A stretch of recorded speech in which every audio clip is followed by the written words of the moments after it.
सब तो पहला ਤੁਹਾਡਾ ਸਾਰਿਆਂ ਦਾ ਹੀ बहुत बहुत ਧੰਨਵਾਦ है। ਅੱਜ ਇੱਕ बहुत ही महत्वपूर्ण मुद्दे के उत्ते ਅਸੀਂ ਤੁਹਾਨੂੰ ਸਾਰਿਆਂ ਨੂੰ ਖਿੱਚਲ ਦਿੱਤੀ ਹੈ। ਮੇਰੇ ਨਾਲ ਸਾਡੇ ਪਾਰਟੀ ਦੇ ਸਪੋਕਸਮੈਨ ਸਰਦਾਰ ਅਰਸ਼ਦੀਪ ਸਿੰਘ ਕੁਲਦੀਪ ਸਾਹਿਬ ਵੀ, ਸਾਡੇ ਮੀਡੀਆ ਐਡਵਾਈਜ਼ਰ ਸਰਦਾਰ ਜਨਵੀਰ ਸਿੰਘ ਜੀ ਵੀ। ਸੰਗਰੂਰ ਦੀ ਜਿਹੜੀ ਬਾਈ ਇਲੈਕਸ਼ਨ ਹੈ ਉਹਦੇ ਸੰਬੰਧ ਦੇ ਵਿੱਚ ਇਲੈਕਸ਼ਨ ਮਟੀਰੀਅਲ ਜਿਹੜਾ ਡਿਸਟ੍ਰੀਬਿਊਟ ਹੋਣਾ ਹੁੰਦਾ ਵੋਟਰਾਂ ਦੇ ਵਿੱਚ, ਉਸ ਵਾਸਤੇ ਅਸੀਂ ਜਿਹੜਾ ਚੀਫ ਇਲੈਕਟੋਰਲ ਅਫਸਰ ਹੈ ਚੰਡੀਗੜ੍ਹ, ਉਹਨਾਂ ਨੂੰ ਲਿਖਤੀ ਬੇਨਤੀ ਆਪਣੀ ਇਲੈਕਸ਼ਨ ਮਟੀਰੀਅਲ ਦੀ ਕਾਪੀ ਦੇ ਸਮੇਤ ਉਹ 6 ਜੂਨ ਨੂੰ ਭੇਜੀ ਸੀ। ਕਿਉਂਕਿ ਸਾਡੀ ਜਿਹੜੀ ਪਾਰਟੀ ਹੈ ਉਹ ਨਿਯਮਾਂ ਦੇ ਵਿੱਚ, ਕਾਨੂੰਨ ਦੇ ਵਿੱਚ, ਸੰਵਿਧਾਨ ਦੇ ਵਿੱਚ ਵਿਸ਼ਵਾਸ ਰੱਖਦੀ ਹੈ। ਹਮੇਸ਼ਾ ਹੀ ਅਸੀਂ ਮਾਡਲ ਕੋਡ ਆਫ ਕੰਡਕਟ ਦਾ ਪੂਰਾ ਪਾਲਣ ਕੀਤਾ। ਜੋ ਵੀ ਹਦਾਇਤਾਂ ਹੁੰਦੀਆਂ ਕਮਿਸ਼ਨ ਦੀਆਂ ਉਹਦੇ ਮੁਤਾਬਕ ਕੋਈ ਹੋਰ ਪਾਰਟੀ ਕਰੇ ਨਾ ਕਰੇ, ਪਰ ਸਾਡੀ ਹਮੇਸ਼ਾ ਕੋਸ਼ਿਸ਼ ਹੁੰਦੀ ਹੈ ਕਿ ਜੋ ਵੀ ਫ੍ਰੀ ਐਂਡ ਫੇਅਰ ਇਲੈਕਸ਼ਨ ਵਾਸਤੇ ਇਲੈਕਸ਼ਨ ਕਮਿਸ਼ਨ ਵੱਲੋਂ ਸਮੇਂ-ਸਮੇਂ ਹਦਾਇਤਾਂ ਕੀਤੀਆਂ ਜਾਂਦੀਆਂ ਉਹਦਾ ਪੂਰਾ ਪਾਲਣ ਇੱਕ ਡੈਮੋਕ੍ਰੈਟਿਕ ਪਾਰਟੀ ਦੇ ਤੌਰ ਦੇ ਉੱਤੇ ਕਰੀਏ। ਅਸੀਂ ਹਮੇਸ਼ਾ ਕਰਦੇ ਹਾਂ। ਅਸੀਂ ਲਿਖਤੀ ਜਿਹੜਾ ਪੱਤਰ ਹੈ ਉਹਦੇ ਨਾਲ ਜਿਹੜਾ ਮਟੀਰੀਅਲ ਹੈ ਸਾਡਾ ਇਲੈਕਸ਼ਨ ਦਾ, ਉਹ ਇਲੈਕਸ਼ਨ ਕਮਿਸ਼ਨ ਨੂੰ ਜਿਹੜਾ 6 ਜੂਨ ਨੂੰ ਅਸੀਂ ਸਬਮਿਟ ਜਿਹੜਾ ਉਹ ਕਰ ਦਿੱਤਾ ਸੀ ਕਿ ਇਹ ਸਾਡੇ ਫਲੈਕਸ ਬੋਰਡ ਨੇ, ਇਹਦੇ ਨਾਲ ਹੀ ਸੇਮ ਹੀ ਮਟੀਰੀਅਲ ਹੈ, ਡਿਜ਼ਾਈਨ ਫਰਕ ਹੈ। ਇਹ ਸਾਡਾ ਪੋਸਟਰ ਹੋਏਗਾ। ਇਹ ਅਸੀਂ ਉਹਨਾਂ ਦੀ ਜਿਹੜੀ ਮੀਡੀਆ ਸਰਟੀਫਿਕੇਸ਼ਨ ਤੇ ਮੋਨੀਟਰਿੰਗ ਕਮੇਟੀ ਹੁੰਦੀ ਹੈ ਕਮਿਸ਼ਨ ਦੀ, ਉਹਨੇ ਦੇਖ ਕੇ ਜਿਹੜਾ ਇਹਨੂੰ ਅਪਰੂਵ ਕਰਨਾ ਹੁੰਦਾ। ਮੈਨੂੰ ਇਸ ਗੱਲ ਦਾ ਅਫਸੋਸ ਹੈ, ਸਾਨੂੰ ਨਿਰਾਸ਼ਾ ਵੀ ਹੋਈ ਕਿ ਜਿਹੜਾ ਸਾਡਾ ਮਟੀਰੀਅਲ ਹੈ ਉਹ ਬਹੁਤ ਹੀ ਅਸੀਂ ਧਿਆਨ ਦੇ ਨਾਲ ਸਭ ਦੀਆਂ ਧਰਮਾਂ ਦੀਆਂ ਭਾਵਨਾਵਾਂ ਦਾ ਧਿਆਨ ਰੱਖ ਕੇ, ਸਾਰੀਆਂ ਹਦਾਇਤਾਂ ਦਾ ਧਿਆਨ ਰੱਖ ਕੇ ਲਿਖਿਆ। ਲੇਕਿਨ ਕਮਿਸ਼ਨ ਨੇ ਜੋ ਉਹਦੇ ਉੱਤੇ ਆਬਜ਼ਰਵੇਸ਼ਨ ਰੇਜ਼ ਕੀਤੀਆਂ ਉਹਦੇ 'ਤੇ ਸਾਨੂੰ ਜਿਹੜੀ ਹੈ ਕਾਫੀ ਹੱਦ ਤੱਕ ਨਿਰਾਸ਼ਾ ਹੋਈ। ਮੈਂ ਪਹਿਲਾਂ ਤਾਂ ਉਹਦੀ ਲੈਂਗੁਏਜ ਹੀ ਪੜ੍ਹ ਦੇਣਾ। ਹਲਕਾ ਸੰਗਰੂਰ ਦੇ ਵੋਟਰਾਂ ਨੂੰ ਬੰਦੀ ਵੀਰਾਂ ਦੀ ਰਿਹਾਈ ਲਈ ਅਪੀਲ। ਅਸੀਂ ਕਿਸੇ ਕੋਈ ਜਾਤ, ਧਰਮ ਜਾਂ ਕਿਸੇ ਨੂੰ ਵਿਤਕਰਾ ਕਰਕੇ ਕੋਈ ਅਪੀਲ ਨਹੀਂ ਕੀਤੀ। ਸਾਰੇ ਜਿਹੜੇ ਹਲਕਾ ਸੰਗਰੂਰ ਦੇ ਵੋਟਰ ਹੈ ਉਹਨਾਂ ਨੂੰ ਅਸੀਂ ਇੱਕ ਸਾਂਝੀ ਅਪੀਲ ਕਰਕੇ ਇੱਕ ਬੜਾ ਵੱਡਾ ਹਿਊਮਨ ਰਾਈਟਸ ਦਾ ਮਸਲਾ ਜਿਹੜਾ ਉਹਦੇ ਉੱਤੇ ਹਲਕੇ ਦੇ ਵੋਟਰਾਂ ਦਾ ਜਿਹੜਾ ਧਿਆਨ ਹੈ ਉਹ ਕੇਂਦਰਿਤ ਕੀਤਾ।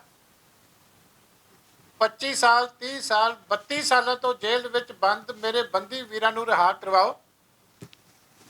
ਮੇਰੇ ਵੀਰ ਜਿੰਦਾ ਸ਼ਹੀਦ ਭਾਈ ਰਾਜੋਆਣਾ ਦੇ ਗਲੇ 'ਚੋਂ ਫਾਂਸੀ ਦਾ ਫੰਦਾ ਲਵਾਓ। ਸ਼੍ਰੋਮਣੀ ਅਕਾਲੀ ਦਲ, ਬਸਪਾ ਅਤੇ ਸਮੂਹ ਪੰਥਕ ਜਥੇਬੰਦੀਆਂ ਵੱਲੋਂ ਹਲਕਾ ਸੰਗਰੂਰ ਤੋਂ ਸਾਂਝੇ ਉਮੀਦਵਾਰ ਭੈਣ ਕਮਲਦੀਪ ਕੌਰ ਰਾਜੋਆਣਾ ਨੂੰ ਆਪਣਾ ਕੀਮਤੀ ਵੋਟ ਪਾ ਕੇ ਤੇ ਕਾਮਯਾਬ ਕਰਾਓ। ਬਕਾਇਦਾ ਤੌਰ ਤੇ ਇਹ ਸਾਡੇ ਜਿਹੜੇ ਜ਼ਿਲ੍ਹੇ ਦੇ ਪ੍ਰਧਾਨ ਸਾਹਿਬ ਹੈ ਸਰਦਾਰ ਇਕਬਾਲ ਸਿੰਘ ਝੁੰਦਾ ਜੀ, ਉਹਨਾਂ ਦੇ ਵੱਲੋਂ ਜਾਰੀ ਕੀਤਾ ਗਿਆ ਪ੍ਰਿੰਟਿੰਗ ਪ੍ਰੈਸ ਦਾ ਵੀ ਇਹਦੇ 'ਤੇ ਬਕਾਇਦਾ ਪੂਰਾ ਵੇਰਵਾ। ਸੋ ਜੋ ਵੀ ਇਹ ਹੁਣ ਮੈਂ ਤੁਹਾਡੇ ਸਾਹਮਣੇ ਪਹਿਲਾਂ ਰੱਖਦਾ ਕਿ ਇਹਦੇ ਵਿੱਚ ਕਿਹੜੀ ਚੀਜ਼ ਹੈ ਜਿਹੜੀ ਕਿਸੇ ਦੀਆਂ ਭਾਵਨਾਵਾਂ ਨੂੰ ਠੇਸ ਪਹੁੰਚਾਉਂਦੀ ਹੈ, ਜਾਂ ਕਿਤੇ ਜਾਤ ਪਾਤ ਨੂੰ ਉਤਸ਼ਾਹਿਤ ਕਰਦੀ ਹੈ, ਜਾਂ ਕਿਤੇ ਅਮਨ ਤੇ ਕਾਨੂੰਨ ਦੀ ਜਿਹੜੀ ਸਥਿਤੀ ਹੈ ਕਿਤੇ ਉਹਨੂੰ ਕਿਸੇ ਤਰੀਕੇ ਨਾਲ ਅਫੈਂਡ ਕਰਦੀ ਹੈ। ਸ਼੍ਰੋਮਣੀ ਅਕਾਲੀ ਦਲ ਜਿਹੜੀ ਹੈ 101 ਸਾਲ ਪੁਰਾਣੀ ਪਾਰਟੀ ਹੈ, ਜਿਹਦਾ ਬਹੁਤ ਵੱਡਾ ਇਤਿਹਾਸਿਕ ਰੋਲ ਜਿਹੜਾ ਉਹ ਦੇਸ਼ ਦੀ ਆਜ਼ਾਦੀ ਦੇ ਵਿੱਚ ਵੀ ਹੈ, ਜਿਹਦਾ ਬੜਾ ਵੱਡਾ ਇਤਿਹਾਸਿਕ ਰੋਲ ਜਿਹੜਾ ਪੰਜਾਬੀ ਸੂਬੇ ਨੂੰ ਬਣਾਉਣ ਦੇ ਵਿੱਚ ਵੀ ਹੈ। ਜਿਹਦਾ ਬਹੁਤ ਵੱਡਾ ਸ਼ਾਨਾ ਮਤਾ ਇਤਿਹਾਸ ਪੰਜਾਬ ਦੇ ਪਾਣੀਆਂ ਦੇ ਮੁੱਦਿਆਂ ਦੇ ਉੱਤੇ ਮੋਰਚੇ ਲਾਉਣ ਦਾ ਵੀ ਹੈ। ਔਰ ਸਭ ਤੋਂ ਵੱਡੀ ਗੱਲ ਹੈ ਕਿ ਸ਼੍ਰੋਮਣੀ ਅਕਾਲੀ ਦਲ ਉਹ ਪਾਰਟੀ ਹੈ ਜਦੋਂ ਦੇਸ਼ ਦੇ ਵਿੱਚ ਸੰਵਿਧਾਨ ਦਾ ਗਲਾ ਘੁੱਟਣ ਦੀ ਕੋਸ਼ਿਸ਼ ਕੀਤੀ ਗਈ ਸੀ, ਦੇਸ਼ ਦੇ ਵਿੱਚ ਐਮਰਜੈਂਸੀ ਲਗਾਈ ਗਈ ਸੀ ਸ਼੍ਰੀਮਤੀ ਇੰਦਰਾ ਗਾਂਧੀ ਦੀ ਉਸ ਵੇਲੇ ਦੀ ਕਾਂਗਰਸ ਦੀ ਕੇਂਦਰੀ ਸਰਕਾਰ ਵੱਲੋਂ, ਤੇ ਸਭ ਤੋਂ ਵੱਧ ਦੇਸ਼ ਦੇ ਵਿੱਚ ਜਿਹੜੀ ਜਮਹੂਰੀਅਤ ਨੂੰ ਬਣਾਈ ਰੱਖਣ ਵਾਸਤੇ ਸਭ ਤੋਂ ਵੱਡੀਆਂ ਕੁਰਬਾਨੀਆਂ, ਸਭ ਤੋਂ ਵੱਧ ਗ੍ਰਿਫਤਾਰੀਆਂ, ਸਭ ਤੋਂ ਵੱਧ ਤਸ਼ੱਦਦ ਦਾ ਜੇ ਸਾਹਮਣਾ ਕਿਸੇ ਨੇ ਕੀਤਾ ਸੀ ਤੇ ਉਹ ਸ਼੍ਰੋਮਣੀ ਅਕਾਲੀ ਦਲ ਸੀ। ਇਸ ਕਰਕੇ ਜਿਹੜੀ ਪਾਰਟੀ ਦਾ ਐਡਾ ਵੱਡਾ ਇਤਿਹਾਸਕ ਰੋਲ ਹੋਵੇ, ਜਿਹੜੀ ਪਾਰਟੀ ਦੀ ਇਸ ਤਰੀਕੇ ਸੰਵਿਧਾਨ ਦੇ ਵਿੱਚ ਕਾਨੂੰਨ ਦੇ ਵਿੱਚ ਆਸਥਾ ਹੋਵੇ ਤੇ ਜਿਹਦੇ ਐਡੀ ਵੱਡੀ ਸਟਰਗਲ ਹੋਵੇ, ਉਸ ਪਾਰਟੀ ਤੋਂ ਤਾਂ ਵੈਸੇ ਹੀ ਇਹ ਉਮੀਦ ਨਹੀਂ ਕੀਤੀ ਜਾਂਦੀ ਕਿ ਅਸੀਂ ਆਪਣਾ ਐਡਾ ਵੱਡਾ ਸ਼ਾਨਾ ਮਤਾ ਇਤਿਹਾਸ ਜਿਹੜਾ ਉਹਦੇ ਤੋਂ ਕਿਤੇ ਅਸੀਂ ਜਿਹੜਾ ਉਹ ਪਿੱਛੇ ਚਲੇ ਜਾਈਏ। ਸਾਡੀ ਮਨਸ਼ਾ ਸੀ ਕਿ ਇਹ ਜਿਹੜਾ ਹਿਊਮਨ ਰਾਈਟਸ ਦਾ ਐਡਾ ਵੱਡਾ ਘਾਣ ਹੋ ਰਿਹਾ, ਇਹ ਭਾਈ ਬਲਵੰਤ ਸਿੰਘ ਰਾਜੋਆਣਾ 1996 ਤੋਂ ਲੈ ਕੇ ਲਗਾਤਾਰ ਜੇਲ੍ਹ ਦੇ ਵਿੱਚ ਨੇ, ਔਰ 2012 ਦੇ ਵਿੱਚ ਸ਼੍ਰੋਮਣੀ ਗੁਰਦੁਆਰਾ ਪ੍ਰਬੰਧਕ ਕਮੇਟੀ ਨੇ ਕਲੇਮੈਂਸੀ ਪਟੀਸ਼ਨ ਜਿਹੜੀ ਆ ਉਸ ਵੇਲੇ ਪਾਈ ਸੀ ਰਾਸ਼ਟਰਪਤੀ ਜੀ ਕੋਲੇ ਕਿ ਹੁਣ ਉਹਨਾਂ ਨੇ ਸਜ਼ਾ ਜਿਹੜੀ ਆ ਇੰਨੀ ਕੱਟ ਲਈ ਹੈ ਤੇ ਉਹਨਾਂ ਦੀ ਫਾਂਸੀ ਦੀ ਸਜ਼ਾ ਮੁਆਫ ਹੋਵੇ, ਜਿਹਦੇ ਤੇ ਅੱਜ ਤੱਕ ਫੈਸਲਾ ਨਹੀਂ ਹੋਇਆ। ਹਾਲੇ ਕਿ ਪਿੱਛੇ ਸੁਪਰੀਮ ਕੋਰਟ ਨੇ ਵੀ ਕੇਂਦਰ ਨੂੰ ਕਿਹਾ ਕਿ ਇਹਦੇ ਉੱਤੇ ਫੈਸਲਾ ਕਰੋ। ਔਰ ਜਦੋਂ ਸ਼੍ਰੀ ਗੁਰੂ ਨਾਨਕ ਦੇਵ ਜੀ ਦਾ 550 ਸਾਲਾ ਗੁਰਪੁਰਬ ਬਣਾਇਆ ਗਿਆ, ਉਦੋਂ ਵੀ ਕੇਂਦਰ ਸਰਕਾਰ ਨੇ ਜਿਹੜੀ ਲਿਸਟ ਜਾਰੀ ਕੀਤੀ ਆ ਉਹਦੇ ਵਿੱਚ ਜਿਨ੍ਹਾਂ ਨੂੰ ਰਿਹਾ ਕਰਨ ਦੀ ਗੱਲ ਕੀਤੀ ਸੀ, ਉਹਦੇ 'ਚ ਭਾਈ ਰਾਜੋਆਣਾ ਸਾਹਿਬ ਦਾ ਨਾਮ ਵੀ ਜਿਹੜਾ 8 ਨੰਬਰ ਦੇ ਉੱਤੇ ਸ਼ਾਇਦ ਉਸ ਲਿਸਟ ਦੇ ਵਿੱਚ ਉਦੋਂ ਵੀ ਸੀ, ਜਿਹਦੀ ਸਿਰਫ ਥੱਲੇ ਹੁਣ ਐਡਮਿਨਿਸਟ੍ਰੇਟਿਵ ਕੰਮ ਹੋਣਾ ਸੀ, ਫੈਸਲਾ ਜਿਹੜਾ ਕੇਂਦਰ ਦੀ ਸਰਕਾਰ ਨੇ ਕਰ ਦਿੱਤਾ ਸੀ। ਔਰ ਮੈਂ ਇੱਥੇ ਇਹ ਵੀ ਦੱਸ ਦੇਣਾ ਚਾਹੁੰਦਾ ਕਿ ਜਦੋਂ ਫਾਂਸੀ ਦਾ ਫੈਸਲਾ ਆਇਆ ਸੀ ਤੇ ਉਦੋਂ ਸਰਦਾਰ ਪ੍ਰਕਾਸ਼ ਸਿੰਘ ਬਾਦਲ ਸਾਹਿਬ ਦੀ ਪੰਜਾਬ ਦੇ ਵਿੱਚ ਸਰਕਾਰ ਸੀ ਤੇ ਉਹਨਾਂ ਨੇ ਆਪ ਕੇਂਦਰ ਸਰਕਾਰ ਕੋਲੇ ਪਹੁੰਚ ਕਰਕੇ, ਰਾਸ਼ਟਰਪਤੀ ਜੀ ਕੋਲੋਂ ਪਹੁੰਚ ਕਰਕੇ ਤੇ ਇਸ ਫਾਂਸੀ ਦੀ ਸਜ਼ਾ ਦੇ ਉੱਤੇ ਰੋਕ ਲਵਾਈ ਸੀ,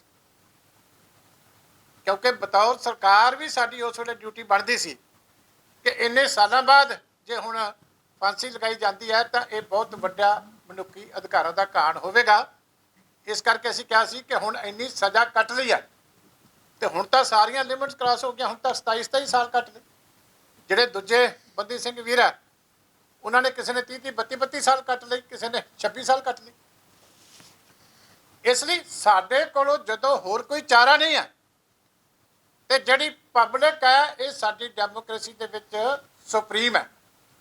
ਸਾਡਾ ਸੰਵਿਧਾਨ ਵੀ ਜਿਹੜੀ ਸਾਰੀ ਸ਼ਕਤੀ ਡਰਾ ਕਰਦਾ ਹੈ ਉਹ ਪਬਲਿਕ ਤੋਂ ਕਰਦਾ, ਤੇ ਜੇ ਇਲੈਕਸ਼ਨ ਦੇ ਵਿੱਚ ਤੁਸੀਂ ਇੱਕ ਮਨੁੱਖੀ ਅਧਿਕਾਰਾਂ ਦਾ ਐਡਾ ਵੱਡਾ ਮਸਲਾ ਉਹਨੂੰ ਤੁਸੀਂ ਇਲੈਕਸ਼ਨ ਦੇ ਵਿੱਚ ਜੇ ਨਹੀਂ ਰੱਖ ਸਕੋਗੇ ਤੇ ਮੈਂ ਸਮਝਦਾ ਫਿਰ ਡੈਮੋਕ੍ਰੇਸੀ ਸਾਡੇ ਦੇਸ਼ ਦੇ ਵਿੱਚ ਕਾਹਦੀ ਰਹਿ ਗਈ। ਇਹ ਤਾਂ ਫਿਰ ਨਾਮ ਦੀ ਡੈਮੋਕ੍ਰੇਸੀ ਕਹਿ ਸਕਦੇ ਕਿ ਜੇ ਤੁਸੀਂ ਮਸਲਾ ਵੀ ਨਹੀਂ ਉਠਾ ਸਕਦੇ, ਫੈਸਲਾ ਲੋਕਾਂ ਨੇ ਕਰਨਾ ਸੰਗਰੂਰ ਤੇ।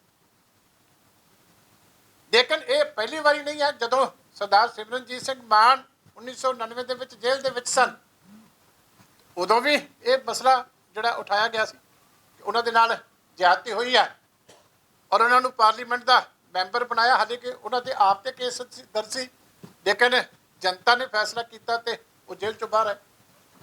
ਭਾਈ ਅਤਿੰਦਰਪਾਲ ਸਿੰਘ ਉਸ ਵੇਲੇ ਪਟਿਆਲੇ ਜਿਹੜੀ ਹੈ ਉਹਨਾਂ ਦੇ ਦੂਜਾ ਇਲੈਕਸ਼ਨ ਤੋਂ ਲੜੀ ਸੀ, ਜੇਲ੍ਹ ਦੇ ਵਿੱਚ ਬੈਠਿਆ।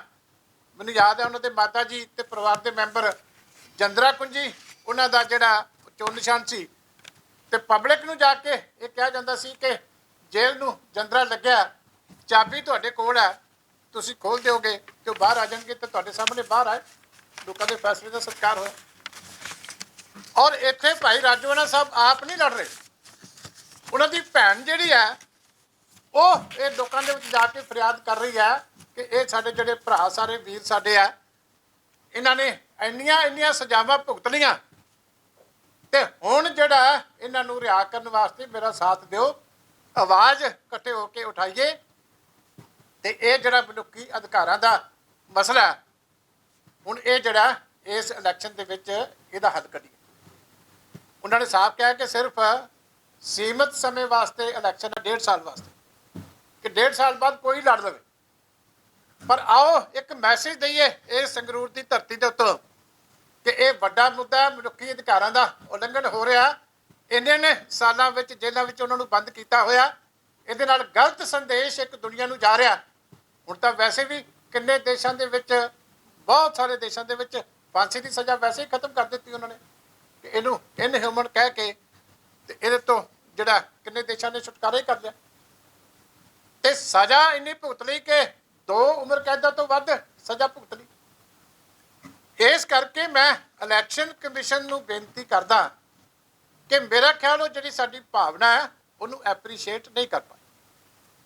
ਮੈਂ ਉਹਨਾਂ ਦੇ ਵਰਡ ਪੜ੍ਹਦਾ ਕਿ the description of the poster hoarding does not seem appropriate and may cause agony and unnecessary unrest in public in case of display। ਹੁਣ ਇਹ ਪੋਸਟਰ ਮੈਂ ਤੁਹਾਨੂੰ ਦੁਬਾਰਾ ਦਿਖਾਉਣਾ। ਹੁਣ ਮੈਨੂੰ ਦੱਸੋ ਇਹਦੇ 'ਚ ਕਿਹੜੀ ਚੀਜ਼ ਆ ਜਿਹੜੀ ਕਿਸੇ ਦੇ ਖਿਲਾਫ? ਆਪਾਂ ਤਾਂ ਸਿਰਫ, ਮੈਂ ਵਾਰਡਿੰਗ ਦੁਬਾਰਾ ਪੜ੍ਹ ਦੇਣਾ, ਹਲਕਾ ਸੰਗਰੂਰ ਦੇ ਵੋਟਰਾਂ ਨੂੰ ਬੰਦੀ ਵੀਰਾਂ ਦੀ ਰਿਹਾਈ ਲਈ ਅਪੀਲ। ਇਹਦੇ ਤੇ ਦੱਸੋ ਕੋਈ ਇੱਕ ਵੀ ਲਫ਼ਜ਼ ਕੋਈ ਡਿਸਕ੍ਰਿਮੀਨੇਟ ਕਰਦਾ ਹੋਵੇ ਜਾਤ ਨੂੰ, ਧਰਮ ਨੂੰ, ਕਿਸੇ ਹੋਰ ਫਿਰਕੇ ਨੂੰ, ਤੇ ਤਾਂ ਸਾਨੂੰ ਦੱਸਿਆ ਜਾਵੇ। ਅਸੀਂ ਗੁਜ਼ਾਰਿਸ਼ ਕਰਦੇ ਹਾਂ ਕਮਿਸ਼ਨ ਨੂੰ।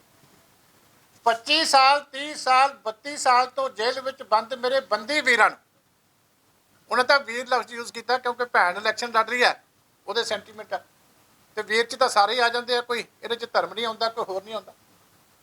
ਅਸੀਂ ਤਾਂ ਕਹਿੰਦੇ ਕੋਈ ਹੋਵੇ, ਵੀਰਾਂ ਨੂੰ ਰਿਹਾ ਕਰਵਾਓ।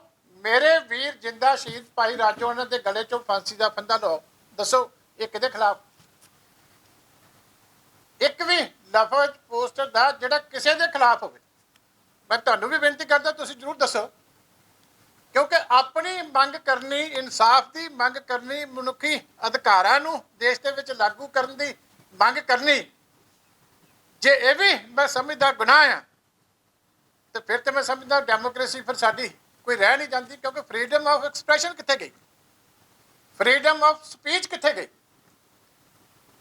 ਜੇ ਇਲੈਕਸ਼ਨ ਕਮਿਸ਼ਨ ਨੇ ਤਾਂ ਇਹ ਚੀਜ਼ਾਂ ਆਪ ਹੋਲਡ ਕਰਾਉਣੀਆਂ ਸਾਡੀਆਂ, ਕਿ ਜੇ ਕੋਈ ਬੰਦਾ ਗਲਤ ਭਾਵਨਾ ਦੇ ਨਾਲ ਇਹਦੇ ਤੇ ਇਤਰਾਜ਼ ਵੀ ਕਰੇ ਤਾਂ ਸਾਡੇ ਦੇਸ਼ ਦੇ ਇਲੈਕਸ਼ਨ ਕਮਿਸ਼ਨ ਨੇ ਸਾਡੇ ਨਾਲ, ਅਸੀਂ ਉਮੀਦ ਕਰਦੇ ਹਾਂ, ਖੜਨਾ ਕਿ ਇਹ ਫਰੀडम ਆਫ ਐਕਸਪ੍ਰੈਸ਼ਨ ਹੈ। ਤੁਹਾਡਾ ਵੱਖਰਾ ਵਿਊ ਹੈ, ਤੁਸੀਂ ਰੱਖੋ ਜਨਤਾ 'ਚ। ਫਰੀडम ਆਫ ਸਪੀਚ ਹੈ। ਅਸੀਂ ਆਪਣੀ ਗੱਲ ਕਹਿ ਰਹੇ ਹਾਂ ਜਨਤਾ ਦੀ ਕਚਹਿਰੀ ਦੇ ਵਿੱਚ। ਜੇ ਕਿਸੇ ਵੀਰ ਦਾ, ਕਿਸੇ ਪਾਰਟੀ ਦਾ ਸਾਡੇ ਤੋਂ ਅਲੱਗ ਵਿਚਾਰ ਹੈ, ਉਹ ਜਾ ਕੇ ਜਨਤਾ ਦੇ ਵਿੱਚ ਰੱਖੇ, ਉਹਨੂੰ ਵੀ ਆਜ਼ਾਦੀ ਹੈ। ਅਸੀਂ ਕਿਸੇ ਦੀ ਆਜ਼ਾਦੀ ਨੂੰ ਵੀ ਕਰਟੇਲ ਨਹੀਂ ਕਰਨਾ ਚਾਹੁੰਦੇ। ਪਰ ਜੇ ਤੁਸੀਂ ਇੱਕ ਭੈਣ ਨੂੰ ਇੰਨੀ ਵੀ ਇਜਾਜ਼ਤ ਨਹੀਂ ਦਿੰਦੇ, ਮੈਨੂੰ ਦੱਸੋ ਹੁਣ ਇਹਦੇ ਵਿੱਚ ਜਿਹੜੀਆਂ ਗੱਲਾਂ ਆਈਆਂ, ਇਹ ਫੰਡਾਮੈਂਟਲ ਰਾਈਟ ਦਾ ਇਸ਼ੂ ਹੈ, ਤੇ ਇਹਦੇ ਵਿੱਚ ਕਮਿਊਨਲਿਜ਼ਮ ਕਿੱਥੋਂ ਆ ਗਿਆ? ਇਹਦੇ ਵਿੱਚ ਪੀਸ ਕਿਵੇਂ ਡਿਸਟਰਬ ਹੋ ਗਈ? ਤੇ ਇਹ ਜ਼ੁਲਮ ਕਿਵੇਂ ਹੋ ਗਿਆ ਕਿ ਇੱਕ ਜਿਹੜੀ ਹੈ ਭੈਣ ਭਰਾਵਾਂ ਵਾਸਤੇ ਇਨਸਾਫ ਮੰਗੇ ਤੇ ਆਪਾਂ ਕਹੀਏ ਕਿ ਨਹੀਂ ਇਹਦੇ ਨਾਲ ਸ਼ਾਂਤੀ ਡਿਸਟਰਬ ਹੋ ਜਾਏਗੀ? ਦੱਸੋ ਇਹਦੇ ਨਾਲ ਕਿਵੇਂ ਸ਼ਾਂਤੀ ਡਿਸਟਰਬ ਹੋ ਜਾਏਗੀ? ਕਿਸੇ ਨਿੱਜੀ ਬੰਦੇ ਦੀ ਹਉਮੈ ਤਾਂ ਡਿਸਟਰਬ ਹੋ ਸਕਦੀ ਹੈ, ਉਹਦੀ ਆਪਣੀ ਪ੍ਰੋਬਲਮ ਹੈ। ਪਰ ਬਾਈ ਐਂਡ ਲਾਰਜ ਜਿਹੜੀ ਹੈ ਸਾਡੇ ਤੇ ਸਾਰੇ ਧਰਮਾਂ ਦੇ, ਸਾਡੇ ਪਾਰਟੀ ਦੇ ਲੀਡਰ ਨੇ, ਵਰਕਰ ਨੇ, ਸਾਰੇ ਹੀ ਇਹ ਜਿਹੜਾ ਹੈਗਾ ਅਮਨ ਸ਼ਾਂਤੀ ਵਾਸਤੇ ਇਹ ਜਿਹੜੀ ਮੰਗ ਲੈ ਕੇ ਲੋਕਾਂ 'ਚ ਜਾ ਰਹੇ ਆ ਵੀ ਦੱਸੋ ਭਾਈ ਸ਼ਾਂਤੀ ਤਾਂ ਕਾਇਮ ਰਹਿੰਦੀ ਹੈ ਜੇ ਜਸਟਿਸ ਕਾਇਮ ਕਰੋਗੇ ਦੇਸ਼ ਦੇ ਵਿੱਚ। ਤੁਸੀਂ ਐਡਾ ਵੱਡਾ ਇਨਜਸਟਿਸ ਕਰਕੇ ਤੇ ਆਵਾਜ਼ ਨੂੰ ਬੰਦ ਕਰਕੇ, ਫਰੀडम ਆਫ ਐਕਸਪ੍ਰੈਸ਼ਨ ਨੂੰ ਸਾਡੇ ਨੂੰ ਦਬਾ ਕੇ, ਫਰੀडम ਆਫ ਸਪੀਚ ਨੂੰ ਸਾਡੇ ਨੂੰ ਦਬਾ ਕੇ, ਤੇ ਫਿਰ ਤੁਸੀਂ ਕਿੱਦਾਂ ਕਹੋਗੇ ਜੀ ਫਿਰ ਕਿਹੜੀ ਸ਼ਾਂਤੀ ਪੰਜਾਬੀ ਸਟਾਬਲਿਸ਼? ਫਿਰ ਤਾਂ ਇਲੈਕਸ਼ਨ ਜਿਹੜੀ ਆ ਇਹ ਇਲੈਕਸ਼ਨ ਹੀ ਨਹੀਂ ਰਹੀ। ਇੱਕ ਰੀਸੈਂਟਲੀ ਤਾਮਿਲਨਾਡੂ ਦੇ ਵਿੱਚ ਜਿਹੜੇ ਰਾਜੀਵ ਗਾਂਧੀ ਦੇ ਜਿਹੜਾ ਕਤਲ ਦਾ ਜਿਨ੍ਹਾਂ ਦੇ ਉੱਤੇ ਦੋਸ਼ ਸੀ, ਮਿਸਟਰ ਏਜੀ ਪਰਾਰੀ ਵਲਨ, ਇਹਨਾਂ ਨੂੰ ਸੁਪਰੀਮ ਕੋਰਟ ਨੇ ਹੁਣ ਪਿੱਛੇ ਜੇ ਰਿਲੀਜ਼ ਕੀਤਾ। ਸੁਪਰੀਮ ਕੋਰਟ ਨੇ ਤੇ ਭਾਈ ਰਾਜੋਆਣਾ ਸਾਹਿਬ ਦੇ ਕੇਸ 'ਚ ਵੀ ਜਿਹੜੀ ਹੈ ਉਹਨਾਂ ਨੂੰ ਕੇਂਦਰ ਸਰਕਾਰ ਨੂੰ ਹਦਾਇਤ ਕੀਤੀ ਸੀ ਕਿ ਇਹਨੇ ਵਿੱਚ ਡਿਸਾਈਡ ਕਰੋ। पर यह तो हुण केंद्र सरकार दस सकती है, गृह मंत्रालय दस सकता कि क्यों नहीं होया। हाले कि 550 सालों के समय ते ये गल कही भी सी, पर उत्थे दी कैबिनेट ने देखो, उस स्टेट की कैबिनेट ने पास करके भेजा सी। जिवें साडे उस वेले के मुख्यमंत्री सरदार प्रकाश सिंह बादल साहब, उस वेले के गृह मंत्री सरदार सुखबीर सिंह बादल जी, वो चल के गए सी राष्ट्रपति कोले कि फांसी जिहड़ी है इस स्टेज के उत्ते लाउणी ये बड़ी वड्डी वायलेशन होएगी मनुखी अधिकारां दी, इत्ते रोक लाओ। लोगों दी भावनावां देखो, हर घर च पंजाब च उस वेले केसरी झंडा लग गया सी भाई राजोआणा के हक दे विच, ते उदों साडे मुख्यमंत्री साहब ने अपना फर्ज निभाया। इत्थे तामिलनाडु की कैबिनेट ने जिहड़ा रेजोल्यूशन करके भेजा कि सूबे की शांति वास्ते हुण इहनूं छड्ड देना चाहिए, और जिस दिन छड्डिया गया मुख्यमंत्री घर जाके उत्थे जिहड़ा वधाई दे के आया परिवार नूं कि ये ह्यूमन राइट्स की विक्ट्री है। एक पासे इस तरीके की परसैप्शन है कि उन्होंने छड्डिया गया राजीव गांधी के दोषी नूं, ते मुख्यमंत्री जाके घर जाके उन्होंने नाल बैठ के परिवार नूं वधाई दे रहा, क्योंकि ह्यूमन राइट्स की विक्ट्री ऐसी भी कहने कि इंसाफ होना चाहिए सी, चंगी गल है। पर साडे इत्थे जिहड़ा अज भी ये जिहड़ा फैसला जिहड़ा कमेटी ने कीता, मैं तुहाडे राही कमेटी नूं बेनती करदा अज असीं लिखती तौर पर भी भेजांगे, और सानूं पूरी आस है कि कई बारी एप्रीशिएट नहीं होंदियां गल्लां कि साडी जिहड़ी असीं बेनती अज लिख के भेज रहे हैं, जिहड़ी कमेटी है media certification and monitoring committee की, जिहदे 4 मैंबर है, असीं उन्हां नूं अज बेनती करांगे कि इनू इस एंगल के नाल इन्हां चीज़ां नूं ना देखें। ये प्योरली एक जिहड़ी हैगी है साडी अमन पसंद पार्टी आ, पूरे असीं जिहड़े रूल्स एंड रेगूलेशन नूं फॉलो करके इलैक्शन लड़ते हैं। असीं अश्योर भी करते हैं कि असीं हर तरह का कमीशन दी हदायतां दा पालन भी करांगे, पर असीं ये भी तुहाडे कोलों तवक्को रखते हैं कि तुसीं जिहड़ा किसी होर गल दे विच ना जांदे होए मैरिट के उत्ते साडा ये जिहड़ा इशू है इनू रीकनसिडर करोगे, और सानू जिहड़ी है इहदी आग्या जिहड़ी है ये दोगे, क्योंकि ये चीज़ां किसी धर्म के खिलाफ नहीं, किसी जात के खिलाफ नहीं, किसी भी होर व्यक्ति के खिलाफ नहीं। इस करके ये एक फ्रीडम ऑफ एक्सप्रैशन के तौर पर, फ्रीडम ऑफ स्पीच के तौर पर, ह्यूमन राइट्स के एक मसले को असीं उजागर कर रहे हैं। पंजाब दे विच स्थाई शांति वास्ते, अमन वास्ते इहदी किरपा करके साडा केस जिहड़ा वो रीकनसिडर कमीशन करे। ये अज असीं लिखती बेनती भी जिहड़ी है वो सीओ साहब नूं दोबारा जिहड़ी है अज भेजांगे। ये साडा अज दा जिहड़ा सारा इशू।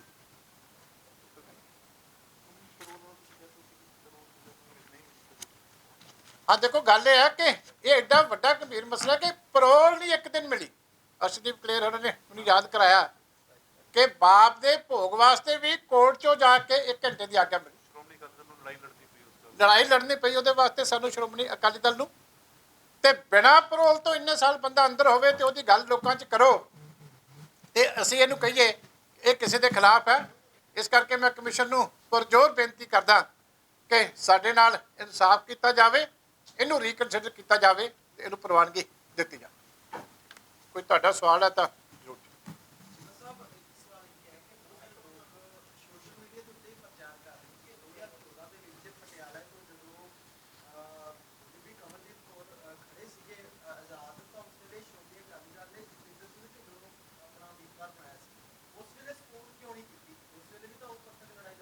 देखो, एक तो मैं तुहानूं दस के हटां कि 2012 के विच असीं जिहड़ी लीगल लड़ाई सी वो खुद आप बतौर गवर्नमेंट उदों लड़ी है। तुहानूं मैं अज भी वीडियो क्लिपिंग भी दिखा देना राष्ट्रपति भवन के बाहर दी कि जदों हुक्म आ गया सी जेल दे विच कि इन्ने वजे फांसी लगेगी तो कोई होर नहीं गया सी, सरदार प्रकाश सिंह बादल ते बतौर होम मिनिस्टर सरदार सुखबीर सिंह बादल आप चल के गए सी। असीं उदों उस लैवल के उत्ते लड़ाई अपनी लड़ रही सी।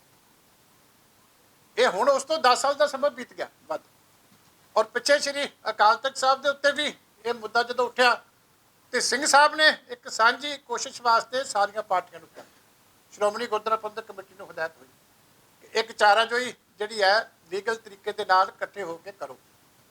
उहदे विचों ही फिर ये गल आई कि यह भी एक फोरम है डेमोक्रेसी के सब तो वड्डा कि बाई चांस ही जिहड़ी है जिमनी चोण आ गई है तो क्यों ना इत्थे कैंडीडेट जिहड़ा हैगा उन्हां भावनावां नूं रिप्रजेंट करदा किया जाए, तां जो ਜਨਤਾ ਨੂੰ ਵੀ ਇਸ ਇਸ਼ੂ ਦੇ ਉੱਤੇ ਸੁਚੇਤ ਵੀ ਕੀਤਾ ਜਾਵੇ, ਲਾਮਬੰਦ ਵੀ ਕੀਤਾ ਜਾਵੇ। ਇਸ ਕਰਕੇ ਲੜਾਈ ਉਸ ਤੋਂ ਵੀ ਵੱਡੀ ਉਦੋਂ ਵੀ ਲੜੀ ਜਾ ਰਹੀ ਸੀ, ਪਰ ਉਦੋਂ ਹੋਰ ਫੋਰਮ ਤੇ ਲੜੀ ਜਾ ਰਹੀ ਸੀ।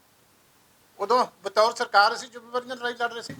ਹੁਣ ਜੋ ਸੁਝਾਅ ਆਇਆ ਸੀ ਸ਼੍ਰੀ ਅਕਾਲ ਤਖਤ ਸਾਹਿਬ ਵੱਲੋਂ, ਬਾਅਦ ਸ਼੍ਰੋਮਣੀ ਗੁਰਦੁਆਰਾ ਪ੍ਰਬੰਧਕ ਕਮੇਟੀ ਨੇ ਸਾਰੀਆਂ ਧਿਰਾਂ ਨੂੰ ਇਕੱਠੇ ਕਰਕੇ ਅਸੀਂ ਉਸ ਪਾਸੇ ਲੜਨੀ ਸ਼ੁਰੂ ਕੀਤੀ।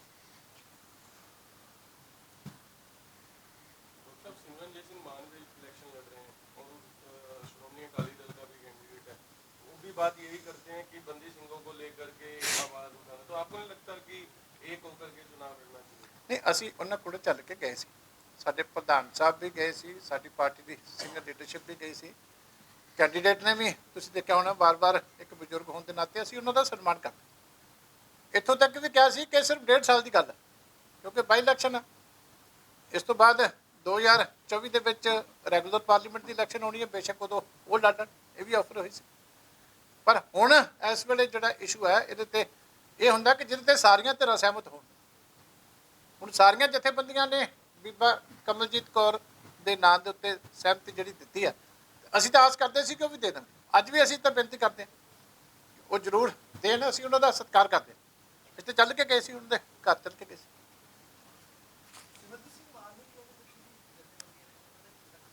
ਨਹੀਂ ਦੇਖੋ, ਚਲੋ ਇਹ ਹੁਣ ਅਸੀਂ ਉਸ ਗੱਲਾਂ 'ਚ ਨਹੀਂ ਪੈਣਾ ਚਾਹੁੰਦੇ। ਕੁਛ ਇਸ਼ੂਜ਼ ਹੈ, ਕੁਛ ਉਹਨਾਂ ਦਾ ਆਪਣਾ ਸਟੈਂਡ ਹੈ ਕਿਸੇ ਇਸ਼ੂ ਦੇ ਉੱਤੇ, ਉਹਦੇ 'ਤੇ ਸਾਰਿਆਂ ਦੀ ਸਹਿਮਤੀ ਨਹੀਂ ਬਣਦੀ। ਇਸ ਕਰਕੇ ਵਿਚਾਰਧਾਰਾ ਸਾਰਿਆਂ ਦੀਆਂ ਆਪੋ ਆਪਣੀਆਂ, ਅਸੀਂ ਸਾਰਿਆਂ ਦੇ ਆਪਣੀ ਆਪਣੀ ਵਿਚਾਰਧਾਰਾ ਦੀ ਰਿਸਪੈਕਟ ਕਰਦੇ ਹਾਂ। ਹਰ ਇੱਕ ਨੂੰ ਆਪਣੇ ਤਰੀਕੇ ਨਾਲ ਆਪਣਾ ਵਿਊ ਪੁਆਇੰਟ ਗੱਲ ਕਹਿਣ ਦਾ ਹੱਕ ਹੈ। ਪਰ ਇੱਥੇ ਹੈ ਕਿ ਜਦੋਂ ਸਾਰੇ ਜਿਸ ਚੀਜ਼ 'ਤੇ ਸਹਿਮਤ ਹੁੰਦੇ ਸੀ, ਇਹ ਹੈ ਕਿ ਇੱਕ ਸਿੰਬਲ ਹੈ। ਭਾਈ ਰਾਜੋਆਣਾ ਵੀ ਇੱਕ ਜਿੰਨਾ ਜਿਹੜੀ ਜ਼ਿਆਦਤੀ ਹੋਈ ਹੈ ਉਹਦਾ ਇੱਕ ਸਿੰਬਲ ਹੈ ਬਹੁਤ ਵੱਡਾ। ਔਰ ਇਹ ਜਿਹੜੇ ਭੈਣ ਕਮਲਦੀਪ ਕੌਰ ਹੈ, ਇਹਦੇ ਸੱਕੀ ਸਿਸਟਰ ਜਿਹੜੀ ਆ ਉਹ ਪੁਲਿਸ ਗੋਲੀ ਦੇ ਨਾਲ ਮਰੀ। ਇਹਦਾ ਸੱਕਾ ਭਰਾ ਜਿਹੜਾ ਉਹ ਪੁਲਿਸ ਦੀ ਜਿਹੜੀ ਆ ਗੋਲੀ ਨਾਲ ਉਸ ਵੇਲੇ ਮਰਿਆ।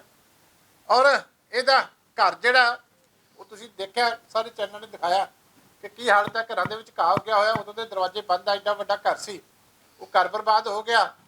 ਤੇ ਉਦੋਂ ਦੀ ਲੈ ਕੇ ਉਹ ਆਪਣੇ ਜਿਹੜੀ ਹੈਗੀ ਆ ਭਾਈ ਰਾਜੋਆਣਾ ਵਾਸਤੇ ਜਿਹੜੀ ਹੈ ਛੋਟੇ ਹੁੰਦੇ ਤੋਂ ਲੈ ਕੇ ਸੰਘਰਸ਼ ਕਰ ਰਹੀ ਹੈ। ਇਸ ਕਰਕੇ ਇਸੇ ਕਰਕੇ ਇਹ ਜਿਹੜੀ ਹੈ ਸਾਰੀਆਂ ਚੀਜ਼ਾਂ ਦੇਖ ਕੇ ਹੀ ਇਹ ਕੀਤਾ ਸੀ ਕਿ ਇਹ ਚੀਜ਼ਾਂ ਸਾਹਮਣੇ ਵੀ ਆਉਣੀਆਂ ਚਾਹੀਦੀਆਂ ਨੇ ਔਰ ਇਨਸਾਫ ਵੀ ਉਹਨਾਂ ਨੂੰ ਸਾਰਿਆਂ ਨੂੰ ਮਿਲਣਾ ਚਾਹੀਦਾ।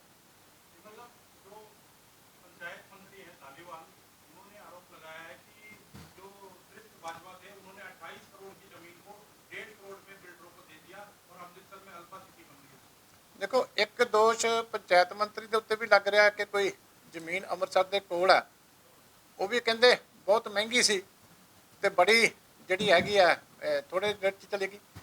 ਇੱਕ ਜਿਹੜਾ ਇਹ ਕਹਿ ਰਿਹਾ ਦੋਨੇ ਕੇਸ CBI ਨੂੰ ਦੇ ਦਿਓ, ਫੈਸਲਾ ਹੋ ਜਾਏਗਾ। ਚੰਗੀ ਗੱਲ ਆ, ਮੌਜੂਦਾ ਮੰਤਰੀ ਜੀ ਦਾ ਵੀ ਦੇ ਦਿਓ, ਪਿਛਲਿਆਂ ਦਾ ਵੀ ਦੇ ਦਿਓ, ਸਾਨੂੰ ਕੋਈ ਇਤਰਾਜ਼ ਨਹੀਂ, ਫੈਸਲਾ ਹੋ ਜਾਏਗਾ।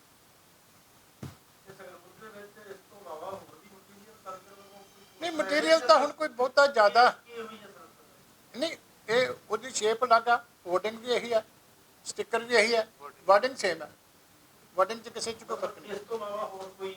ਨਹੀਂ, ਇਹੀ ਇਸ਼ੂ ਮੇਨ ਐਤਕੀ ਮੇਨ ਇਸ਼ੂ ਹੀ ਸਾਰੀ ਇਲੈਕਸ਼ਨ ਦਾ ਬੜੇ ਮੌਕੇ ਆ ਸਾਰੇ ਇਸ਼ੂ ਰੇਜ਼ ਕਰਨ ਦੇ। ਇੱਕ ਸਾਂਝਾ ਵੱਡਾ ਇਸ਼ੂ ਹੈ ਜਿਹੜਾ ਸਾਰਿਆਂ ਦਾ, ਉਹਨੂੰ ਲੈ ਕੇ ਅਸੀਂ ਇਲੈਕਸ਼ਨ ਲੜ ਰਹੇ ਹਾਂ।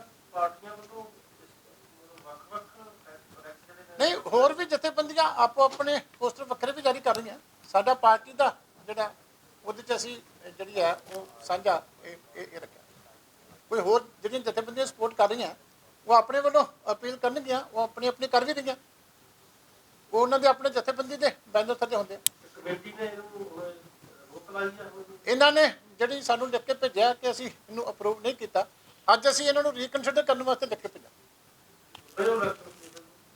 ਹੁਣ ਟਾਈਮ ਹੀ ਥੋੜ੍ਹਾ, ਅਸੀਂ ਤੇ ਉਹਨਾਂ ਨੂੰ ਅੱਜ ਬੇਨਤੀ ਕਰਾਂਗੇ ਵੀ ਇਹਦੇ 'ਚ ਕੋਈ ਤੁਹਾਨੂੰ ਤਾਂ ਹੀ ਸਾਰਿਆਂ ਨੂੰ ਦਿਖਾਇਆ ਜਿਹਦੇ 'ਤੇ ਕੋਈ ਹੈ ਹੀ ਨਹੀਂ, ਰਿਜੈਕਸ਼ਨ ਤਾਂ ਕੁਛ ਹੈ ਹੀ ਨਹੀਂ। ਹੁਣ ਦਿਨ ਕਿੰਨੇ ਰਹਿ ਗਏ ਉੱਥੇ? ਬੜਾ ਵੱਡਾ ਹਲਕਾ ਹੁੰਦਾ ਜਿਹੜਾ 700-800 ਪਿੰਡ ਦਾ ਜਿਹੜਾ ਬਹੁਤ ਵੱਡਾ ਇਲਾਕਾ ਹੁੰਦਾ, ਉਹਦੇ 'ਚ ਲੱਗਦੇ ਕਿੰਨੇ ਦਿਨ ਜੇ ਤਾਂ ਲੱਗਣਾ ਹੀ ਬੜਾ ਔਖਾ ਹੁੰਦਾ। ਨਹੀਂ, ਅਸੀਂ ਹਾਲੇ ਕਮਿਸ਼ਨ ਨੂੰ ਰਿਪਰੈਜ਼ੈਂਟ ਕਰਨ ਲੱਗੇ ਅੱਜ ਰਿਟਰਨ, ਸਾਨੂੰ ਉਮੀਦ ਆ, ਕਿਉਂਕਿ ਉਹਨਾਂ ਨੇ ਇੱਕ ਆਪਣਾ ਵਿਊ ਡਾਲਿਆ। ਅਸੀਂ ਕਿਹਾ ਵੀ ਉਹ ਵਿਊ ਬਣਦਾ ਹੀ ਨਹੀਂ, ਜਾਂ ਤਾਂ ਸਾਨੂੰ ਬੁਲਾ ਲੈਂਦੇ, ਪੁੱਛ ਲੈਂਦੇ, ਅਸੀਂ ਉੱਥੇ ਉਹਨਾਂ ਨੂੰ ਐਕਸਪਲੇਨ ਕਰਦੇ। ਕਮੇਟੀ ਨੇ ਆਪ ਹੀ ਮੀਟਿੰਗ ਕਰਕੇ ਆਪਣਾ ਫੈਸਲਾ ਦੇ ਦਿੱਤਾ ਤੇ ਸਾਨੂੰ ਤਾਂ ਸੁਣਿਆ ਨਹੀਂ ਬੁਲਾ ਕੇ। ਇੱਕ ਤਰੀਕਾ ਹੁੰਦਾ ਨਾ ਕਿ ਜੇ ਤੁਹਾਨੂੰ ਲੱਗਦਾ ਕਿ ਕੋਈ ਆਬਜੈਕਸ਼ਨ ਵਾਲਾ, ਅੱਗੇ ਜਨਰਲੀ ਹੁੰਦਾ ਕਿ ਕਮਿਸ਼ਨ ਵਾਲੇ ਬੁਲਾ ਲੈਂਦੇ ਆ, ਉਹ ਸਾਨੂੰ ਦੱਸਦੇ ਆ ਕਿ ਆਹ ਜਿਹੜਾ ਵਰਡ ਆ ਇਹ ਥੋੜ੍ਹਾ ਜਿਹਾ ਇਸ ਤਰੀਕੇ ਆ, ਤੁਸੀਂ ਇਹਦੀ ਵਰਡ ਦੀ ਥਾਂ ਇਹਨੂੰ ਚੇਂਜ ਕਰ। ਕਈ ਵਾਰੀ ਹੁੰਦਾ ਜਿਹੜੀਆਂ ਦੂਰਦਰਸ਼ਨ 'ਤੇ ਸਪੀਚਸ ਹੁੰਦੀਆਂ, ਦੂਜੀਆਂ ਹੁੰਦੀਆਂ, ਅਸੀਂ ਲਿਖ ਕੇ ਭੇਜਦੇ ਹਾਂ, ਉਹ ਕਹਿੰਦੇ ਕਿ ਆਹ ਸ਼ਬਦ ਜਿਹੜਾ ਇਹ ਤੁਸੀਂ ਨਹੀਂ ਕਹਿ ਸਕਦੇ, ਪਰਸਨਲ ਹੈ, ਤੇ ਅਸੀਂ ਕੱਢ ਦਿੰਦੇ ਹਾਂ। ਉਹਦੇ ਵਾਸਤੇ ਤਰੀਕਾ ਹੁੰਦਾ ਕਿ ਤੁਸੀਂ ਬੁਲਾ ਲੈਂਦੇ ਹੋ ਪਾਰਟੀ ਦੇ ਨੁਮਾਇੰਦੇ ਕਿ ਅਸੀਂ ਤੁਹਾਡੇ ਨਾਲ ਡਿਸਕਸ ਕਰਨਾ ਚਾਹੁੰਦੇ ਹਾਂ ਇਹਦੇ ਵਿੱਚ। ਆਮ ਤੌਰ 'ਤੇ ਇੱਥੇ ਉਹਨਾਂ ਨੇ ਫੈਸਲਾ ਦੇ ਦਿੱਤਾ, ਕਿਉਂ ਦਿੱਤਾ ਹੈ ਤਾਂ ਉਹ ਜਾਣਦੇ। ਹਾਂਜੀ, ਨਹੀਂ, ਕਮੇਟੀ ਦੇ ਚਾਰ ਮੈਂਬਰ ਨੇ। ਇੱਕ ਐਡੀਸ਼ਨਲ CEO ਜਿਹੜੇ ਹੈਗੇ ਆ ਮਿਸਟਰ ਬੀ ਸ਼੍ਰੀ ਨਿਵਾਸਨ, ਉਹ ਐਡੀਸ਼ਨਲ CEO ਉਹਦੇ ਹੈਗੇ ਆ। ਦੂਸਰਾ ਮਿਸਟਰ ਅਮਿਤ ਤਲਵਾਰ IAS ਡਿਪਟੀ ਕਮਿਸ਼ਨਰ ਨੇ ਜਿਹੜੇ ਮੋਹਾਲੀ ਦੇ, ਉਹਦੇ ਮੈਂਬਰ ਆ। ਇੱਕ ਸ਼੍ਰੀ ਹਰਸ਼ਿਤ ਨਾਰਿੰਗ, ਇਹ ਇੰਡੀਆ ਇਨਫੋਰਮੇਸ਼ਨ ਸਰਵਿਸ ਤੋਂ ਹੈ। ਇੱਕ Shri Sanjeev Dosanjh IBPS assistant director ਹੈ ਪ੍ਰੋਗਰਾਮ ਦੇ ਆਲ ਇੰਡੀਆ ਰੇਡੀਓ ਦੇ। ਇਹ ਚਾਰ ਹੀ ਮੈਂਬਰ ਹੈ ਉਹਨਾਂ ਦਾ ਜਿਹੜਾ ਆਈ ਹੈ। ਅਸੀਂ ਤੁਹਾਨੂੰ ਲੈਟਰ ਵੀ ਉਹਨਾਂ ਨੂੰ ਦੇ ਦਿੰਦੇ ਹਾਂ ਜੋ ਉਹਨਾਂ ਨੇ ਲਿਖਿਆ, ਲੇਕਿਨ ਉਹ ਕਿਤੇ ਵੀ ਜਿਹੜਾ ਸਾਡੇ ਇਸ ਡਾਕੂਮੈਂਟ ਦੇ ਉੱਤੇ ਸਾਡੇ ਹਿਸਾਬ ਦੇ ਨਾਲ ਕਿਤੇ ਵੀ ਫਿੱਟ ਨਹੀਂ ਪੈਂਦਾ ਜਿਹੜੀ ਉਹਨਾਂ ਦੀ ਅਬਜ਼ਰਵੇਸ਼ਨ। ਤਾਂ ਹੀ ਜੇ ਸਾਨੂੰ ਬੁਲਾ ਲੈਂਦੇ ਤੇ ਅਸੀਂ ਉਹਨਾਂ ਨੂੰ ਐਕਸਪਲੇਨ ਕਰਦੇ ਸਾਰੇ, ਤੇ ਸ਼ਾਇਦ ਉਹ ਮੰਨ ਜਾਂਦੇ ਵੀ ਠੀਕ ਸੀ। ਹੁਣ ਵੀ ਸਾਨੂੰ ਉਮੀਦ ਹੈ ਕਿ ਮੰਨਣਗੇ।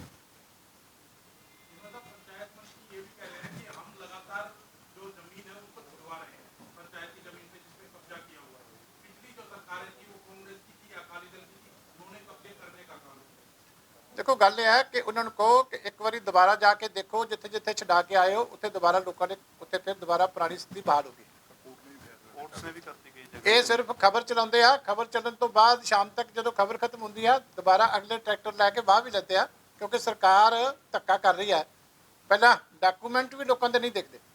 ਆ ਫਤਿਹਗੜ੍ਹ ਸਾਹਿਬ ਲਾਗੇ ਜਿਹੜੀ ਹੈਗੇ ਪਿੰਡਾਂ ਦੇ ਲੋਕਾਂ ਨੇ ਫਿਰ ਦੁਬਾਰਾ ਵਾਹ ਲਈ ਆ, ਕਿਉਂਕਿ ਉਹਨਾਂ ਕੋਲ ਡਾਕੂਮੈਂਟ ਸੀ, ਉਹਨਾਂ ਦੇ ਹੱਕ ਬਣਦੇ ਸੀ। ਇਹਨਾਂ ਨੇ ਸਿਰਫ ਡਰਾਮਾ ਕਰਨ ਵਾਸਤੇ ਜਾ ਕੇ ਉੱਥੇ ਕਰ ਲਿਆ। ਪਹਿਲਾਂ ਡਰਾਮਾ ਨਹੀਂ ਹੁੰਦਾ, ਪਹਿਲਾਂ ਲੀਗਲ ਪੋਜੀਸ਼ਨ ਵੀ ਦੇਖਣੀ ਚਾਹੀਦੀ ਆ ਲੋਕਾਂ ਦੀ ਕਿ ਲੋਕੀ ਕਿੰਨੇ ਕਿੰਨੇ ਸਾਲਾਂ ਤੋਂ ਬੈਠੇ, 100 ਸਾਲ ਤੋਂ ਬੈਠੇ ਬਾਹਰ ਆ, ਕੋਰਟਾਂ ਦੀਆਂ ਜੱਜਮੈਂਟਾਂ ਲਈ ਬੈਠੇ ਆ। ਇਹ ਤਾਂ ਸਿਰਫ PR ਐਕਸਰਸਾਈਜ਼ ਹੁੰਦੀ ਹੈ ਕਿ ਜਾ ਕੇ ਦਿਖਾ ਕੇ ਤੇ ਉਸ ਤੋਂ ਬਾਅਦ ਕੰਮ ਆਪਣਾ ਕਰ ਆਏ, ਵੀਡੀਓ ਚੱਲ ਗਈ ਤੇ ਬਸ ਕੰਮ ਖਤਮ ਹੋ ਗਿਆ। NOC को लेकर भी तहसीलों में बहुत लोगों के साथ मतलब वेट करनी पड़ती है, NOC पूरी नहीं हो पाती और तहसील में रजिस्ट्रियां जो देखो, गवर्नमेंट ਇਹੋ ਜਿਹੇ ਕੰਮ ਕਰ ਰਹੀ ਹੈ ਕਿ ਕਰਪਸ਼ਨ ਕਿਸ ਤਰੀਕੇ ਜਿਹੜੀ ਹੈ ਉਹ ਵੱਧ ਜਾਵੇ। ਇਹ ਨਾਂ ਤਾਂ ਲੈ ਰਿਹਾ ਇਮਾਨਦਾਰੀ ਦਾ, ਪਰ ਢੰਗ ਤਰੀਕੇ ਇਸ ਤਰ੍ਹਾਂ ਦੇ ਕਰ ਰਹੇ ਆ ਜਿਹਦੇ ਨਾਲ ਮਜਬੂਰ ਹੋ ਕੇ ਲੋਕਾਂ ਨੂੰ ਪੈਸਾ ਦੇਣਾ। ਉਹ ਪੈਸਾ ਜਮ੍ਹਾਂ ਕਿੱਥੇ ਕਰਾਉਣਾ, ਉਹ ਇਹਨਾਂ ਦੇ ਹਾਲੇ ਉਹ ਸੈਟਿੰਗ ਦਾ ਜਿਹੜਾ ਉਹਦੇ ਕਰਕੇ ਜ਼ਿਆਦਾ ਟਾਈਮ ਲੱਗ ਰਿਹਾ, ਕਿਉਂਕਿ ਦਿੱਲੀ ਦੀਆਂ ਟੀਮਾਂ ਆਪ ਅਗਰਾਈ ਕਰਨੀਆਂ ਚਾਹੁੰਦੀਆਂ, ਇੱਥੇ ਵਾਲੇ ਥੋੜਾ ਰਜਿਸਟ ਕਰਦੇ ਆ, ਇਸ ਕਰਕੇ ਹਾਲੇ ਉਹਦੇ ਕਰਕੇ ਸਫਰ ਪਬਲਿਕ ਕਰ। ਥੈਂਕ ਯੂ ਜੀ। ਦੁਬਾਰਾ ਤੁਸੀਂ ਹੋਣ ਵਾਲੇ ਦੱਸਿਆ ਤਾਂ ਕੋਈ ਡਾਟਾ ਹੈ ਕਹਦਾ ਜਿਹੜਾ ਅਸੀਂ ਦੁਬਾਰਾ ਜ਼ਮੀਨ ਟਰੈਕਟਰ ਜੋ ਦੁਬਾਰਾ ਕਰ ਨਹੀਂ, ਮੈਂ ਤੇ ਤੁਹਾਨੂੰ ਵੀ ਬੇਨਤੀ ਕਰਦਾ अखबार च है ਵੀ ਇੱਕ ਤੁਸੀਂ ਅਖਬਾਰਾਂ 'ਚ ਪੜ੍ਹ ਲਓ ਜਿਹੜੇ ਹੋਏ ਸੀ ਅਗਲੇ ਦਿਨ ਹੀ ਲੋਕਾਂ ਨੇ। ਆ ਪੰਚਾਇਤਾਂ ਦਾ ਤਾਂ ਥੋੜੇ ਦਿਨ ਪਹਿਲੇ ਮੈਂ ਪੜ੍ਹਿਆ, ਉਹਨਾਂ ਨੇ ਇਕੱਠੇ ਹੋ ਕੇ ਅਖਬਾਰਾਂ 'ਚ ਆਇਆ, ਸਾਰੀਆਂ ਵੱਡੇ ਖਬਰਾਂ ਆਈਆਂ ਵੀ ਲੋਕਾਂ ਨੇ ਆਪੋ ਆਪਣੀ ਜ਼ਮੀਨ ਵਾਲੀ ਆ ਵੀ ਇਹ ਸਾਡਾ ਧੱਕਾ ਹੋਇਆ ਸੀਗਾ।